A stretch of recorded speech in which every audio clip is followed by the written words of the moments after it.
জয়নগরে ইট বোঝাই ট্রাকের চাকা ফেটে বিপত্তি, অল্পের জন্য প্রাণে বাঁচলেন একই পরিবারের ৩ সদস্য। বৃহস্পতিবার গভীর রাতে জয়নগর শিবনাথ শাস্ত্রী সদনের সামনে জামতলা থেকে জয়নগরগামী একটি ইট বোঝাই ট্রাকের সামনের চাকা ফেটে গেলে ট্রাকটি নিয়ন্ত্রণ হারিয়ে উল্টো দিক থেকে আসা একটি যাত্রী বোঝাই অটোতে সজোরে ধাক্কা মেরে শিবনাথ শাস্ত্রী সদনের গেটের সামনে আছড়ে পড়ে। এই ঘটনায় অটো চালক এবং এক যাত্রী গুরুতর জখম হন। তাদেরকে সাথে সাথে স্থানীয় একটি নার্সিংহোমে ভর্তি করা হয়। আহতদের পরিবার সূত্রে জানা যায়, কুলতলি থানার অন্তর্গত ২ নম্বর গড়ানকাটি এলাকার বাসিন্দা পেশায় অটো চালক প্রবোধ মণ্ডল তার স্ত্রী মমতা মণ্ডল ও মেয়ে সুচিত্রা হালদারকে নিয়ে জয়নগরে ডাক্তার দেখাতে এসেছিলেন। ডাক্তার দেখিয়ে বাড়ি ফেরার পথে ঘটে দুর্ঘটনা। ঘটনায় সংজ্ঞাহীন অবস্থায় প্রবোধ মণ্ডল ও তার মেয়ে সুচিত্রা হালদারকে স্থানীয়রা উদ্ধার করে নার্সিংহোমে ভর্তি করে। ঘটনাস্থলে আসে জয়নগর থানার পুলিশ। কি করে হয়েছে ঘটনাটা দেখেছেন? কি হয়েছিল?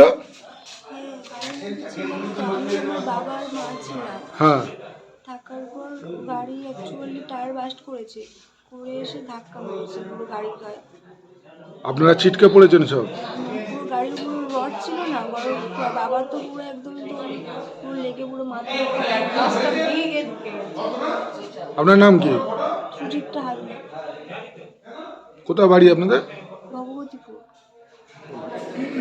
তো আমরা ডাক্তার দেখে আমার মেয়ে আমরা দুটোকে যাচ্ছিলাম, যেতে যেতে আর ওখানে গাড়িটা এক সাইডে দাঁড় করে রেখে দেয়, আর ওষুধটা কিনেছি।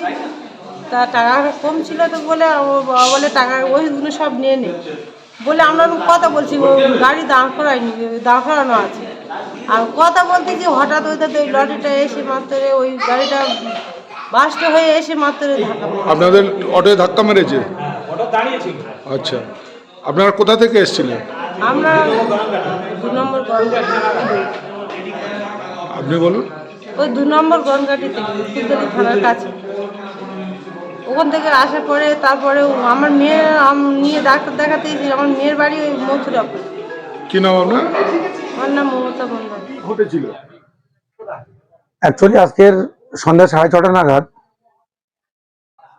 কয়েকজন মানুষ, তারা একজন অচৈতন্য অবস্থায় একজনকে নিয়ে নার্সিংয়ের মধ্যে নিয়ে আসে এবং এমার্জেন্সিতে রেখে দেখা গেল তার একটা রাস্তা অ্যাক্সিডেন্ট হয়েছে।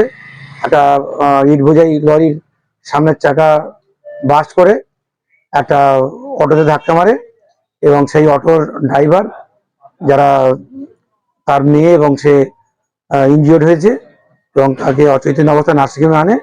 আমরা তাকে আইসিইউতে রেখে তার চিকিৎসা করছি। এখনো তার জ্ঞান ফেরেনি। যে তার মেয়েটাও অসুস্থ, কিন্তু সে কথাবার্তা বলতে পারছে।